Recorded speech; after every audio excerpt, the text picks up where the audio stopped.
Am I audible? Can you hear me? चलिए तो start करते हैं आपका लास्ट लेक्चर फाइल लर्निंग के फाइनल और मेजर टॉपिक। लास्ट लेक्चर को अगर आप रिकॉल करें प्रीवियस लेक्चर को अपने, तो आपने प्रिंट राइटर क्लास पढ़ी थी? जल्दी बताइए, यस और नो? पढ़ी थी, ठीक। क्या करती है प्रिंट राइटर क्लास?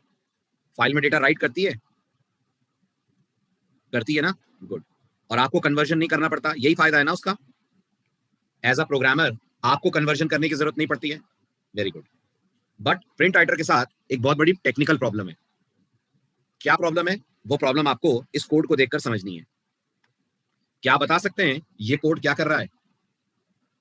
फटाफट 2 लाइनें देखें और अपने अपने वर्ड्स में मुझे बताइए ये कोड क्या कर रहा है।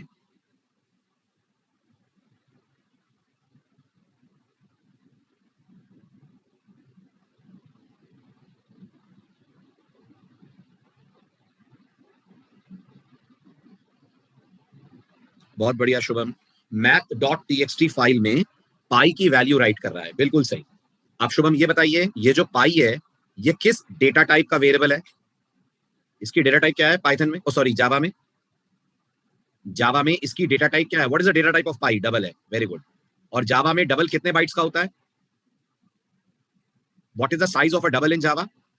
8 बाइट्स का होता है। तो इसका मतलब हमारी फाइल 8 बाइट्स की बननी चाहिए ना। अगर हम उसमें एक डबल टाइप की वैल्यू लिख रहे हैं और डबल की साइज 8 बाइट्स है, तो फाइल की साइज भी 8 बाइट्स होनी चाहिए, यस और नो? है ना। तो अपन इस प्रोग्राम को रन करके और विंडोज में जाकर फाइल की साइज को चेक करते हैं। फाइल राइट हो गई, नेटबीन्स बता रहा है फाइल सेव सक्सेसफुली, ठीक है। अब अपन चलते हैं विंडोज में डी ड्राइव में। तो ये मेरी डी ड्राइव है, फाइल हमने maths.txt के नाम से बनाई है। तो लोकेट करते हैं maths.txt नाम की फाइल, दिख रही है? राइट। अब हम इसकी साइज चेक करते हैं, कितनी आ रही है साइज? 19 बाइट आ रही है। क्या आप मुझे इसका कारण बता सकते हैं? 8 बाइट का डेटा 19 बाइट में कन्वर्ट कैसे हो गया?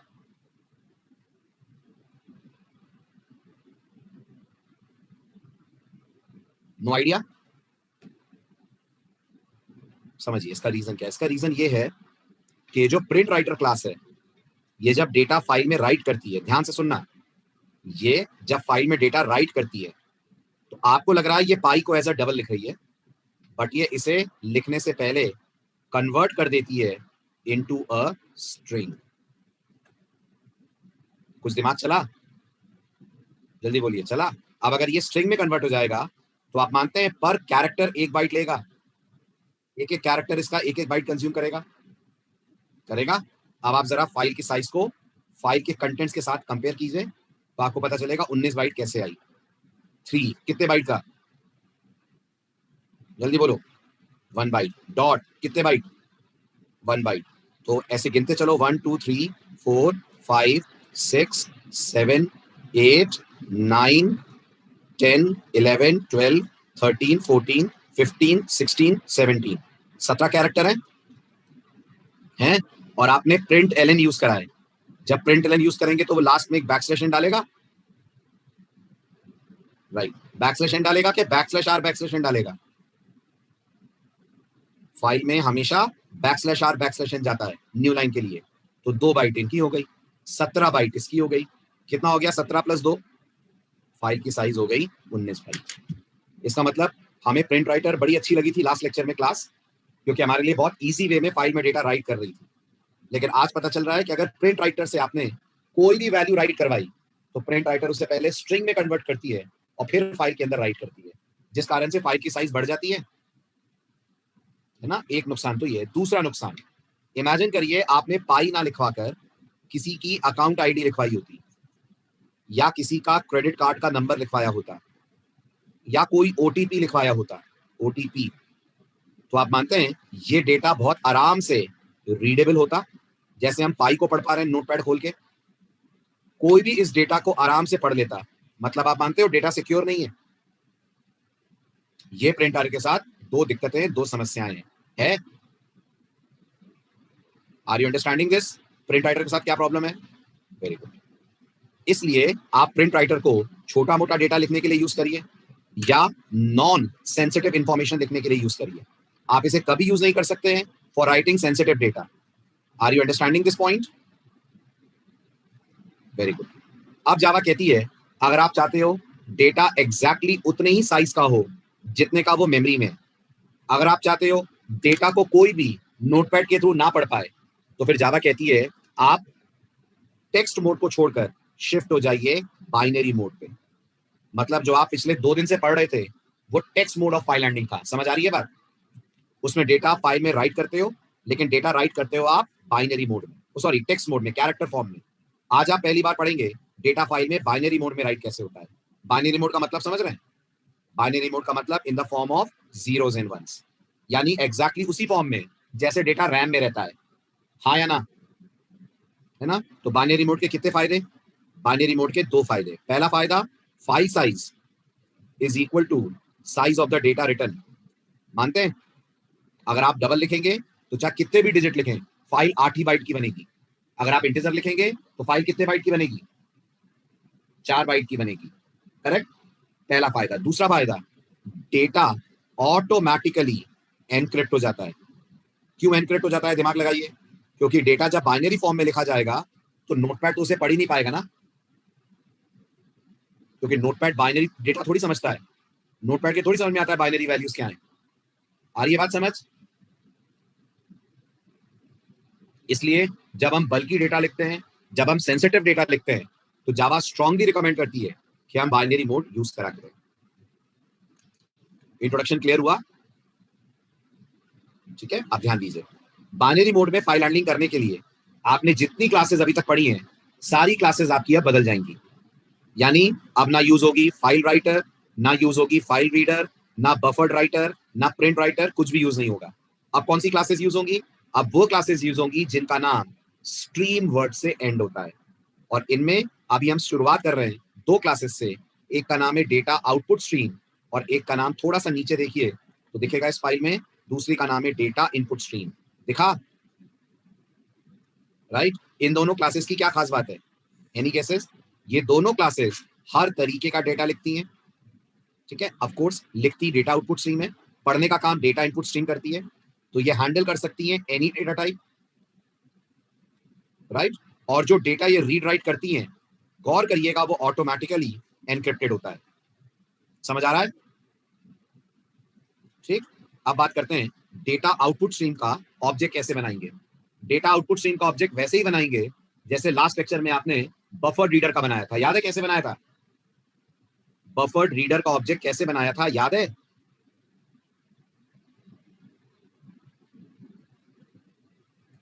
राइट? डेटा आउटपुट स्ट्रीम को आप सीधे फाइल का नाम पास नहीं कर सकते। डेटा आउटपुट स्ट्रीम आपसे मांगेगी आउटपुट स्ट्रीम क्लास का कोई ऑब्जेक्ट। पर आपको याद होगा आउटपुट स्ट्रीम एब्स्ट्रैक्ट क्लास है। करेक्ट? तो इसका तो ऑब्जेक्ट बन नहीं सकता, तो ऑब्जेक्ट बनेगा इसकी डिराइव क्लास का। कौन है इसकी डिराइव? इसकी डिराइव क्लास का नाम है फाइल आउटपुट स्ट्रीम। तो आप मुझे इन दोनों लाइनों को देखकर बताइए, इन दो लाइनों में क्या हो रहा है? What is first line doing and what is second line doing? जल्दी बताओ, पहली लाइन क्या कर रही है और दूसरी लाइन क्या कर रही है?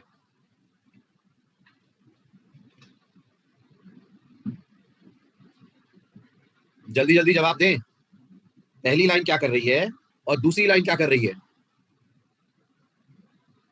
पहली लाइन फाइल आउटपुट स्ट्रीम के रेफरेंस को फाइल से कनेक्ट कर रही है, कर रही है। और दूसरी लाइन डेटा आउटपुट स्ट्रीम के रेफरेंस को कनेक्ट कर रही है फाइल आउटपुट स्ट्रीम से। हाँ के ना? हो रहा है?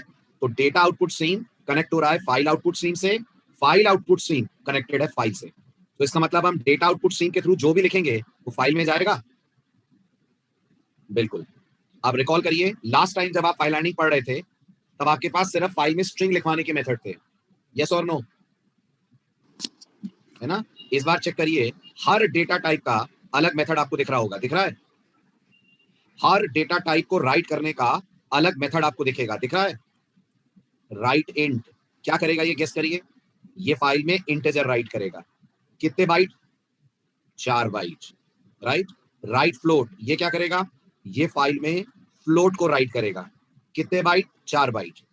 राइट बूलियन ये क्या करेगा? ये फाइल में बूलियन को राइट करेगा। कितने बाइट? 1 बाइट। समझ आ रही है बात?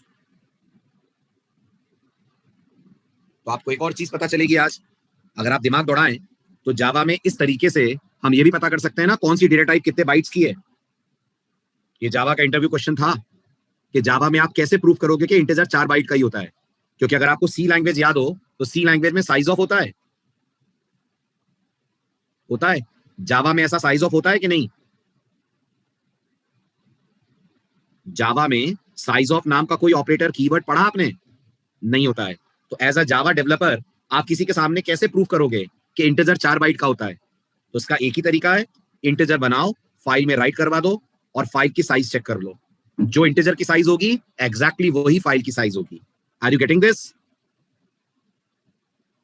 राइट? और इस काम में आपकी help data output stream class के मेथड्स करेंगे। समझ आ रहा है? ठीक है। अब आपको एक स्पेशल मेथड दिख रहा होगा, राइट यूटीएफ दिख रहा है ना? इसकी जगह राइट स्ट्रिंग क्यों नहीं है, राइट यूटीएफ क्यों है? तो उसका कारण यह है, जब आप इस मेथड को कोई स्ट्रिंग देते हैं फाइल में राइट करने के लिए, इमेजिन करिए आपने इसको सचिन दिया। अब आप बताइए जावा के लिए सचिन कितने बाइट्स का है? कैसी बातें कर रहे हो तरुण? जावा के लिए 12 बाइट्स का है। जावा में एक कैरेक्टर 2 बाइट का होता है, हाँ या ना?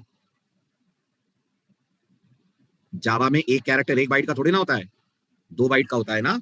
लेकिन ये वाला जो मेथड है, ये जब सचिन को फाइल में लिखेगा तो हर कैरेक्टर को 1-1 बाइट की जगह ही देगा। समझ आ रहा है? यानी ये क्या लिखेगा, आस्की के यूनिकोड, ये फाइल में आस्कीज लिखेगा। वाई आस्की, उसका कारण ये है, क्या सचिन के एस को 2 बाइट की जरूरत है क्या शुभम? नहीं है ना, तो क्यों मेमोरी वेस्ट हो रही है? ठीक है, अब आप समझो, अगर सचिन की जगह आपने हिंदी में कुछ लिखा होता है यहां, तो हिंदी के हर कैरेक्टर को 2 बाइट चाहिए। अगर ये सचिन आपने ऐसे लिखा होता हिंदी में, तो इस सचिन को मेमोरी में पर कैरेक्टर 2 बाइट चाहिए। तो फिर ये वाला मेथड पर कैरेक्टर 2 बाइट देता। यानी ये मेथड कहता है जैसा कैरेक्टर मैं वैसी स्पेस एलोकेट कर दूंगा। अगर कैरेक्टर आस्की कैरेक्टर है तो मैं फाइल में 1 बाइट की जगह दूंगा, अगर कैरेक्टर यूनिकोड कैरेक्टर है तो फाइल में 2 बाइट की जगह दूंगा। समझ आया? ठीक है। और यूटीएफ का फुल फॉर्म, यूटीएफ का फुल फॉर्म होता है यूनिकोड टेक्स्ट फॉर्मेट। ये एक एल्गोरिथम है बहुत स्पेशल, जो ये इंश्योर करती है कि फाइल में डेटा जब राइट हो तो डेटा को उतनी जगह मिले जितनी सफिशिएंट है, जितनी जरूरी है, एक्स्ट्रा स्पेस ना मिल जाए। Got the point? चलिए अब बताइए, अगर हमें पाई की वैल्यू लिखनी है, मैट डॉट पाई की वैल्यू लिखनी है, तो हम इनमें से किसे कॉल करेंगे?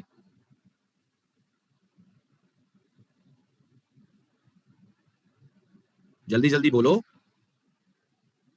ना। कैसी बातें कर रहे हो शुभम, इतना पढ़ाने के बाद भी? हम कॉल करेंगे राइट डबल। नीचे लिखा हुआ है कुछ, पढ़ा आपने? Like this we have methods for every data type. तो डबल के लिए राइट डबल, अगर राइट स्ट्रिंग लिख दिया अपन ने डबल के लिए, तो आपको नहीं लगता ये प्रिंट राइटर जैसा हो गया है ना? फिर तो 19 बाइट की फाइल बनेगी। ओके, तो हम लोग राइट डबल यूज करेंगे। अब आ जाते हैं एक्चुअल कोड पे। देखिए और बताइए, कोड समझ आ रहा है? ये वही काम हो रहा है, लेकिन डेटा आउटपुट स्ट्रीम यूज करके हो रहा है। तो पहले आप ये 3 लाइनों को पढ़ें और बताएं, क्या ये तीनों लाइनें क्लियर हैं? बताइए पहली लाइन से क्या हो रहा है? एवरीवन प्लीज रिस्पॉन्ड, पहली लाइन से क्या हो रहा है?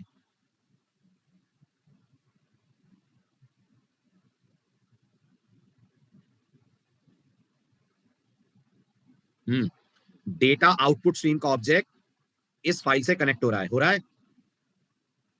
Very good. दूसरी लाइन से क्या हो रहा है? What is second line trying to do? This will write, very good, value of pi in file. यही हो रहा है, शाबाश। और तीसरी लाइन से फाइल को ओपन कर दे रहे हैं क्लोज। आ रही है बात समझ? Very good. अब जो डेटा आप डेटा आउटपुट स्ट्रीम से लिखते हैं, उसे पढ़ने की पावर जावा में सिर्फ एक ही क्लास के पास है। सिर्फ एक ही क्लास है जो डेटा आउटपुट स्ट्रीम के द्वारा लिखे गए डेटा को पढ़ना जानती है। कौन है वो क्लास, दिख रही है? गुड, वो क्लास है डेटा इनपुट स्ट्रीम। इसके अलावा किसी क्लास से आप इस फाइल का डेटा नहीं पढ़ सकते, तो मतलब डेटा एनक्रिप्टेड है। यस, चला के देखते हैं, है ना। इस प्रोग्राम को रन करते हैं, अभी मैंने पूरा ट्रेस नहीं करा है, अभी मैं आपको सिर्फ फाइल दिखाऊंगा, ठीक है। अब चलिए आप यहां पर डी ड्राइव में फाइल चेक करिए।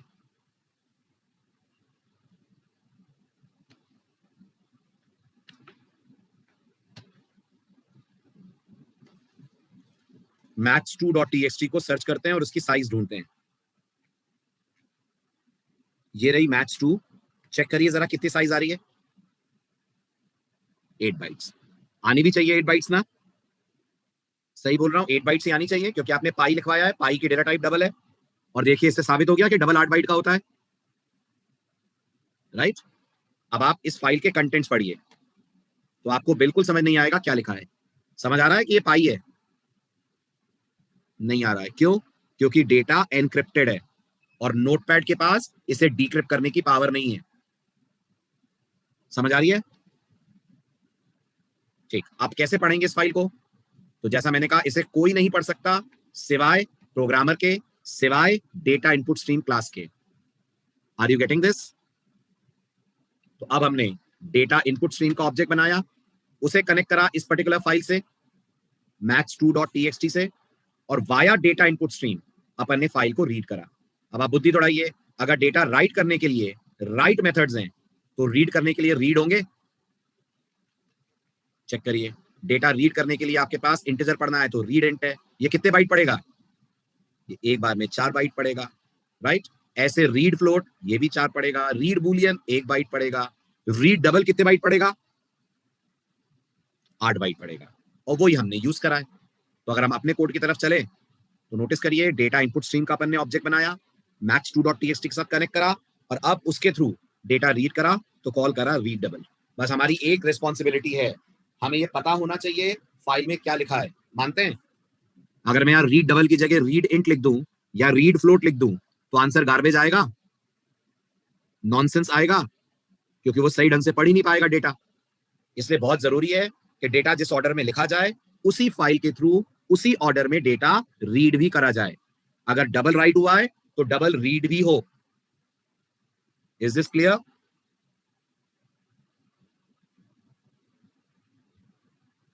ठीक, इसलिए अब आप नोटिस करें, जब ये कोड चला तो फाइल से एक्चुअल वैल्यू पढ़ के लाया, जबकि नोटपैड तो ये वैल्यू नहीं दिखा पा रहा था ना, नोटपैड तो इसकी जगह कुछ और दिखा पा रहा था। ये इसलिए आप पढ़ पाए क्योंकि रीड डबल उस डेटा को रीड करना जानता है जो आपने राइट डबल से लिखा। एवरीवन प्लीज रिस्पॉन्ड, यहां तक क्लियर हुआ?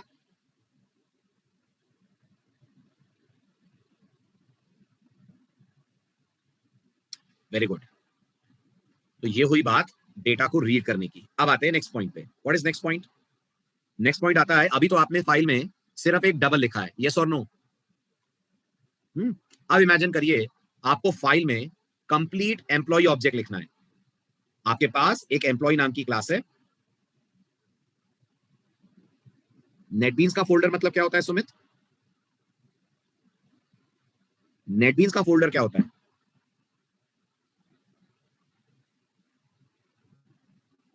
प्रोजेक्ट के अंदर कोई फोल्डर बनाना हो आपको, हाँ, तो आप एसआरसी में बनाओ ना।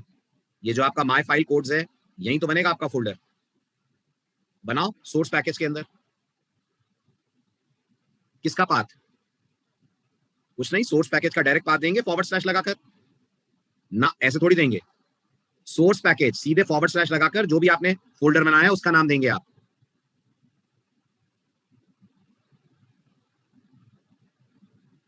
फोल्डर का नाम कहां है? तो फाइल का नाम दे दिया तुमने, फोल्डर कहां है? फॉरवर्ड स्लैश फोल्डर का नाम फिर फाइल का नाम, और फॉरवर्ड स्लैश डबल नहीं, सिंगल। ठीक है, ऐसे करेक्ट। चलिए बढ़े आगे। चलिए, तो ये हुई कहानी एक सिंगल डेटा लिखने की। अब मैं बात कर रहा था, अगर आपके पास एम्प्लॉय क्लास का ऑब्जेक्ट है, तो इस ऑब्जेक्ट के अंदर आप मानते हो एज, नेम, सैलरी, तीन तीन डेटा मेंबर हैं। है ना। अब हमें ये पूरा ऑब्जेक्ट फाइल में लिखवाना है। तो जो अभी तक तरीका पड़ा है, कैसे लिखेंगे, कैसे पढ़ेंगे बताओ। अगर इस पूरे ऑब्जेक्ट का डेटा फाइल में लिखवाना है तो राइटिंग रीडिंग कैसे करोगे, जल्दी बताने की कोशिश करिए।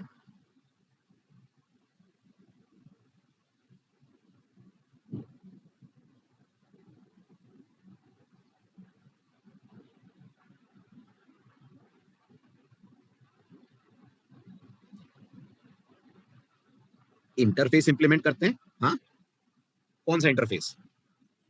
कंफ्यूज हो रहे हो सुमित, वहां तक अभी नहीं पहुंचे। रुक जाओ, अभी जितना अभी तक आपने चीजें पढ़ी हैं, आपका जवाब होना चाहिए हमें 3 राइट और 3 रीड कॉल करने पड़ेंगे। यस और नो, सोचो। एक राइट इंट कॉल होगा तो एज लिखेगा, राइट यूटीएफ कॉल होगा तो नेम लिखेगा, राइट डबल कॉल होगा तो सैलरी लिखेगा, है ना। और जब आप इसको रीड करेंगे तो करस्पॉन्डिंगली 3 रीड भी चलेंगे, चलेंगे ना। Very good. इसका मतलब कोड कुछ ऐसा होगा। देखिए ध्यान से, ये मैंने एम्प्लॉय क्लास बनाई, क्लास के अंदर मेरे पास 3 डेटा मेंबर हैं, समझ में आ रहे हैं? ठीक। गेट समझ में आ रहा है? गेट क्या कर रहा है? गेट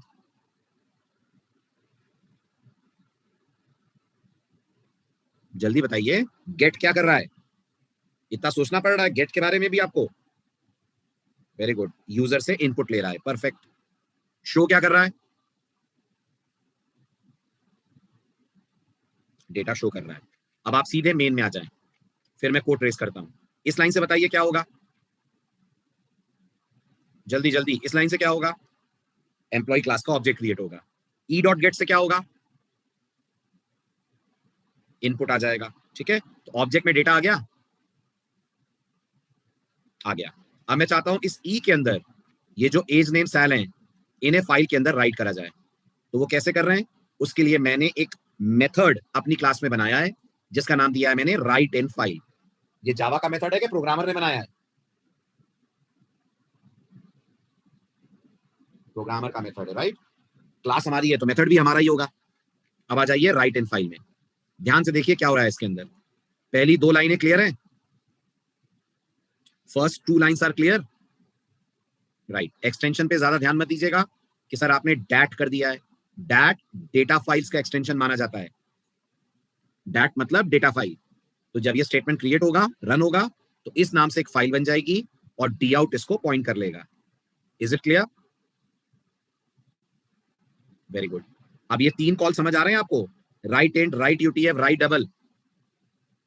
एक लिखेगा एम्प्लॉय की एज, एक लिखेगा नाम, एक लिखेगा सैलरी। तो एम्प्लॉय का डेटा फाइल में सेव हो गया, हाँ के ना? बिल्कुल हो गया। अब मैं चाहता हूं इस डेटा को रीड करूं, कैसे करेंगे? तो मैंने एक और मेथड बनाया है, रीड फ्रॉम फाइल। लेकिन पहले आप मेन में आइए। तो यहां तक क्लियर है? ये 3 लाइनें, इससे ऑब्जेक्ट क्रिएट होगा, इससे ऑब्जेक्ट में इनपुट आएगा, और इस लाइन से ऑब्जेक्ट का डेटा फाइल में सेव हो जाएगा। यही होगा ना 3 लाइन से? फाइन। अब बताइए इस लाइन से क्या होगा? एक और नया ऑब्जेक्ट बनेगा। ठीक। अब इस नए ऑब्जेक्ट में मुझे वही डेटा लाना है जो फाइल में राइट हुआ है। यानी इस नए ऑब्जेक्ट में डेटा कहां से उठाना है? यूजर से कि फाइल से? फाइल से, है ना। इसके लिए मुझे यूजर से इनपुट नहीं लेना है। तो वो कैसे करा अपन ने? उसके लिए हमने एक और मेथड बनाया, रीड फ्रॉम फाइल। ठीक है, प्रोग्रामर का मेथड है, जावा का? प्रोग्रामर का। क्या करेगा रीड फ्रॉम फाइल? आप अंदाजा लगाइए जरा, बताने की कोशिश करिए इसकी वर्किंग।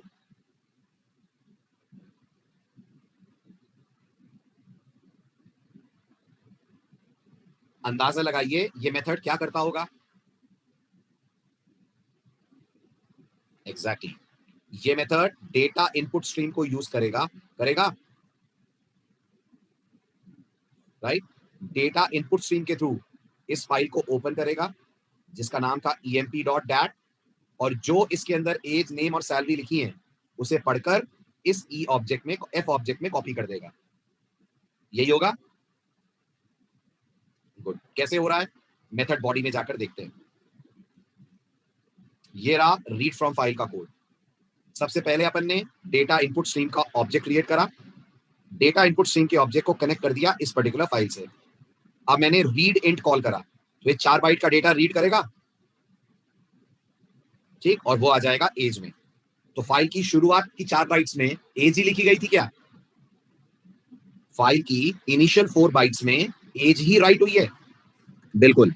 फिर इसके बाद रीड डबल कॉल होगा, सॉरी रीड यूटीएफ कॉल होगा, ये रीड करेगा लेंथ के बराबर का डेटा। कितनी लेंथ? जितनी लेंथ की स्ट्रिंग आपने लिखी होगी। समझ आ रहा है? Is this point clear? Very good. और फिर लास्ट वाला क्या कर रहा है बताओ? लास्ट वाला क्या कर रहा है बताइए? लास्ट वाला डबल पढ़ रहा है, पढ़ रहा है?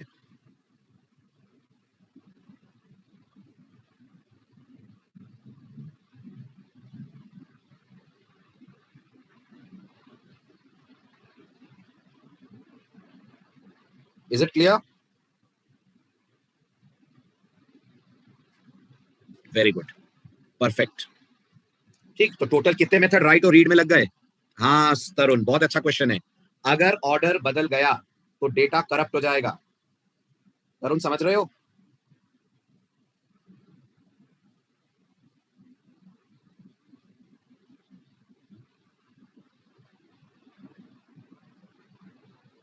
क्लियर?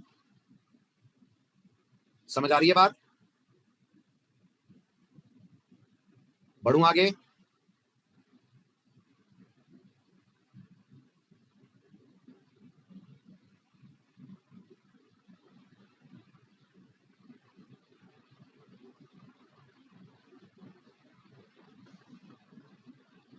चलिए, तो ये हुआ, आपने 3 राइट और 3 रीड मेथड्स कॉल करके डेटा राइट और रीड करा। यस और नो? गुड। अब आते हैं लास्ट पार्ट पे। आप सोचिए, अगर मुझे ऐसे मल्टीपल ऑब्जेक्ट लिखवाने पड़ते तो हर ऑब्जेक्ट के लिए 3-3 मेथड लगाना बहुत ज्यादा लेंदी होता। जल्दी बोले, बहुत ज्यादा लेंदी होता।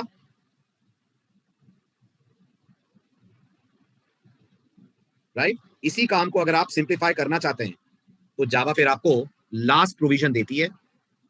पढ़िए, वो लास्ट प्रोविजन क्या है? वो लास्ट प्रोविजन है जावा की तरफ से दी गई 2 स्पेशल क्लासेस। बताइए क्या है उनके नाम? बताइए क्या है उनके नाम? एक का नाम है, very good, object output stream. एक का नाम है ऑब्जेक्ट इनपुट स्ट्रीम। दिख रहा है?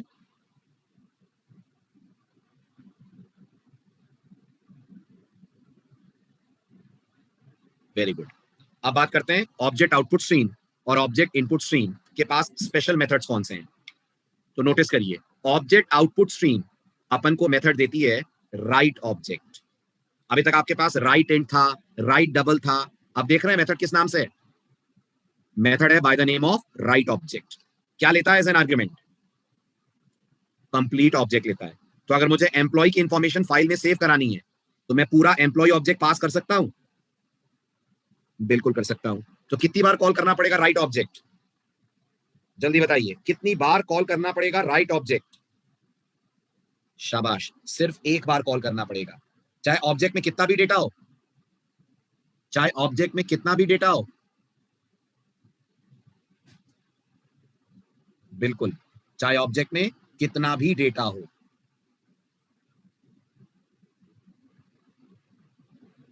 वेरी गुड, बिल्कुल सही।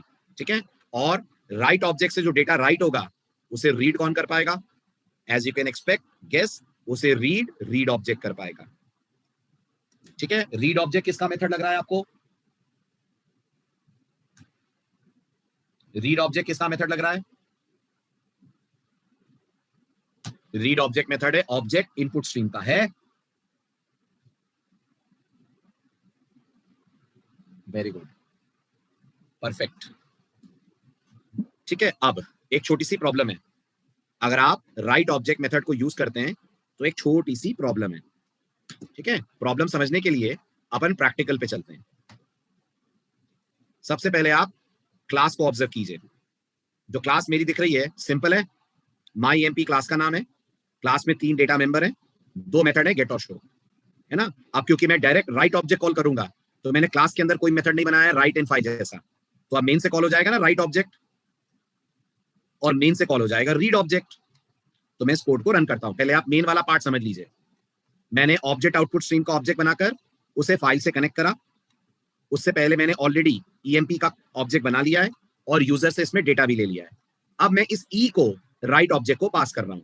तो एक ही बार में राइट ऑब्जेक्ट ये तीनों वैल्यूज लिख देगा,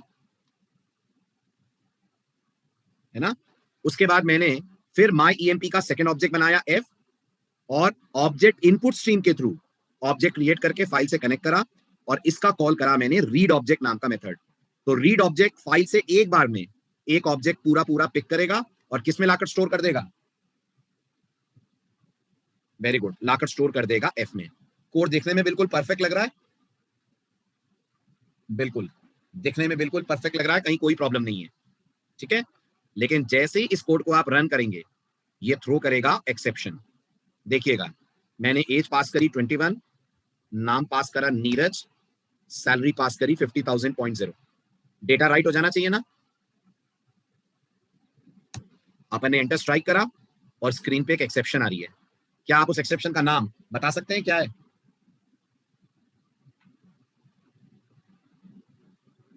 वेरी गुड, एक्सेप्शन में आपको नाम दिखेगा नॉट सीरियलाइजेबल एक्सेप्शन, ठीक है। नॉट सीरियलाइजेबल, आप मानते हैं सीरियलाइजेबल वर्ड से मिलकर बना है ना। तो बात आती है व्हाट इज सीरियलाइजेशन। ये क्या होता है जो आपको एक्सेप्शन मिल रही है? तो प्लीज गौर से मेरी बात सुनिएगा।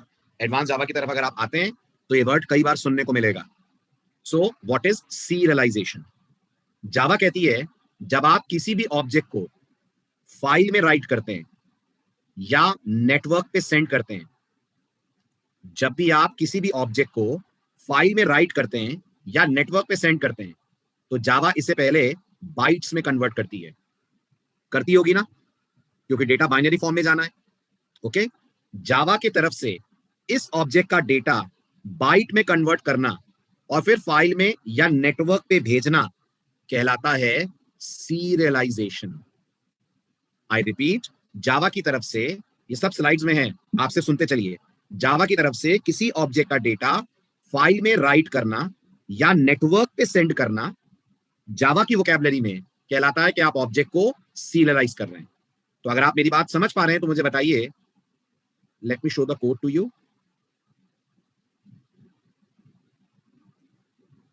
इफ यू आर क्लियर तो मुझे बताएं, ये लाइन पे सीरियलाइजेशन हो रहा है? बोलिए, is this line performing serialisation? हाँ या ना? हो रहा है ना, क्योंकि यही लाइन ऑब्जेक्ट को फाइल में लिख रही है। Very good. अब जावा कहती है अगर तुम्हें अपनी क्लास का ऑब्जेक्ट फाइल में लिखवाना है तो तुम्हें मेरी एक शर्त माननी पड़ेगी।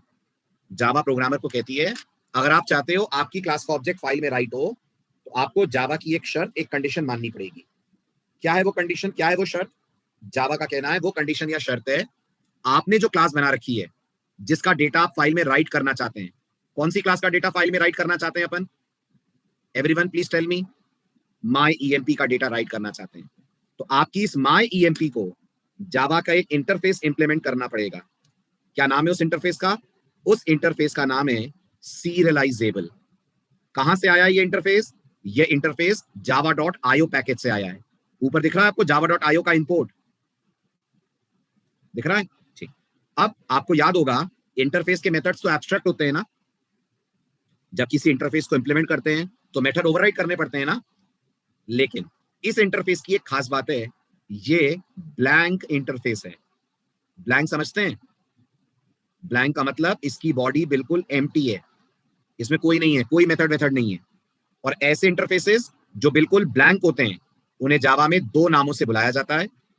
या तो इन्हें बुलाते हैं मार्किंग इंटरफेसेस, राइट, नंबर 1, और या इन्हें बुलाते हैं टैगिंग इंटरफेसेस। ये इनके लिए निकनेम यूज होता है। Either they are called marking और they are called tagging interface. कारण इसका यह है इस इंटरफेस के थ्रू आपको कुछ नहीं करना, आप बस जेवीएम को ये इंडिकेट कर रहे हैं कि इस पर्टिकुलर क्लास का ऑब्जेक्ट फाइल में सेव होगा। तो जेवीएम आपके ऑब्जेक्ट को स्पेशल ट्रीटमेंट देगा, जेवीएम आपके ऑब्जेक्ट को स्पेशल तरीके से क्रिएट करेगा जिससे उस ऑब्जेक्ट का फाइल में राइट होना आसान हो जाए। आ रही है बात समझ? ठीक है, आप इस इंटरफेस की बॉडी भी देख सकते हैं। मैंने राइट क्लिक करा, नेविगेट करके सोर्स में गया, चेक करिए कुछ दिख रहा है इसकी बॉडी में? कुछ नहीं दिख रहा है, बिल्कुल ब्लैंक है ये। There are no methods, no data declared in this body. Why?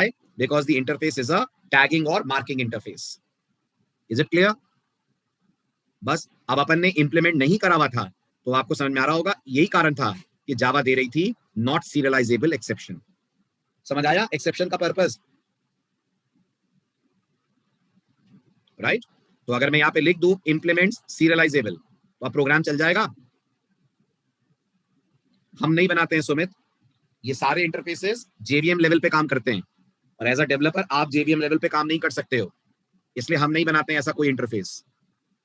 ठीक है, अब इसको आप रन कीजिए, सेम कोड है ये, चलाइए, डेटा प्रोवाइड करिए। तो मैंने कहा 21 नीरज 50,000.0, चेक करिए डेटा सेव भी हो गया और डेटा रीड भी हो गया। जाकर चेक करते हैं अपन फाइल किस नाम से बनी है। फाइल हमने बनाई है by the name of emp.txt। ढूंढिए यहाँ emp.txt दिखेगी एक है, ये रहा emp.txt। खोलिए, कुछ समझ में नहीं आएगा, नहीं आ रहा है क्योंकि डेटा लिखा गया है इन बाइनरी स्टाइल। हाँ तो पहले राइट ऑब्जेक्ट यूज नहीं करा था ना शुभम, आ रही है बात समझ में? जेवीएम आपके ऑब्जेक्ट को एक आईडी दे देता है। सुमित का डाउट है सीरियलाइजेबल इंप्लीमेंट करने से क्या होता है, जेवीएम आपके ऑब्जेक्ट को एक आईडी अलॉट कर देता है और उस आईडी के बेसिस पर ऑब्जेक्ट का राइटिंग और रीडिंग का प्रोसेस सिंप्लीफाई हो जाता है। उस आईडी को बोलते हैं सीरियलाइजेबल आईडी। आ रही है बात समझ? उस ऑब्जेक्ट को एक टैग मिल जाता है और उस टैग के कारण जेवीएम ऑब्जेक्ट को स्पेशल ट्रीटमेंट दे पाता है। जैसे किसी फंक्शन में वीआईपीज होते हैं, तो किसी भी फंक्शन में आपने देखा है जो स्पेशल गेस्ट होते हैं, वीआईपी होते हैं, उनके साथ कुछ ना कुछ टैग होता है या कोई ना कोई बैच उन्हें दिया जाता है ताकि बाकी लोगों से वो अलग दिखते हैं। होता है ऐसा, है ना? ऐसा ही यहां पर है, ये एक तरीके का बैच है जो आपके ऑब्जेक्ट को दिया जा रहा है, जिसके थ्रू जेवीएम इसे इंटरनली अपने तरीके से प्रॉपरली हैंडल कर पाएगा। किसी ऑब्जेक्ट को अगर फाइल में राइट करने के लिए क्रिएट करा जाता है तो उसके लिए एफर्ट्स ज्यादा लगते हैं जेवीएम को, तो जेवीएम वो एफर्ट्स तभी करना चाहेगा जब कंपाइलर बताएगा कि ऑब्जेक्ट स्पेशल है। कंपाइलर को कैसे पता चलेगा कि ऑब्जेक्ट स्पेशल है? जब क्लास के आगे लिखा होगा इंप्लीमेंट सीरियलाइजेबल। ठीक, चलो, so this completes your Java AC part. Project में अब आप आ ही रहे हैं, बाकी सारे टॉपिक प्रोजेक्ट में कवर होंगे। ठीक है, कोई डाउट हो, कोई क्वेरी हो तो आप कम्युनिकेट कर लीजिएगा। दूसरा बैच चल रहा है, कुछ छूट गया हो तो उसमें आप कवर अप कर सकते हैं। फाइन, चलो, bye bye, all the best for your career, take care. Shubham doubt है? ओके जी शुभम बोलिए। Good evening sir. Good evening sir, हम लोग मेन को जो स्ट्रिंग ARGS पास कर रहे हैं तो वो इसलिए कर रहे हैं। शुभम आवाज कट गई, आवाज नहीं आ रही है शुभम। कि अगर हम कमांड लाइन से आर्गुमेंट। शुभम आवाज नहीं आ रही है, आवाज नहीं आ रही है। हेलो, अब आ रही है सर? अब आ रही है, बोलो। हेलो, बोलो बोलो। सर, हम लोग मेन में स्ट्रिंग ARGS पास कर रहे हैं तो वो सिर्फ इसलिए नहीं ना कर रहे हैं कि हम लोग कमांड लाइन आर्गुमेंट यूज कर पाए। बस इसीलिए तो कर रहे हैं, और किस लिए कर रहे हैं सर? तो हम लोग बहुत सारे प्रोग्राम बनाए जिसमें कमांड लाइन आर्गुमेंट नहीं दे रहे हैं, तो फिर हम कोई बात नहीं, आप मत, तो जेवीएम तो भी नल पास करता है मेन को। अच्छा, और सर मेन को जेवीएम कॉल कैसे कर रहा है? मतलब उसके पास आपकी क्लास का नाम यूज करके, अगर आपकी क्लास का नाम है टेस्ट तो टेस्ट.मेन और पास करता है नल। अगर आप कोई आर्गुमेंट पास नहीं करते हो तो जेवीएम नल पास करता है। थैंक यू सर, यही डाउट। Welcome welcome. सत्यम, अभी टाइम लगेगा फाइल लर्निंग आने में, अभी दूसरा जो बैच चल रहा है उसमें ऑब्जेक्ट ओरिएंटेड प्रोग्रामिंग स्टार्ट हुई है अभी। ठीक है, चलिए बाय बाय, टेक केयर।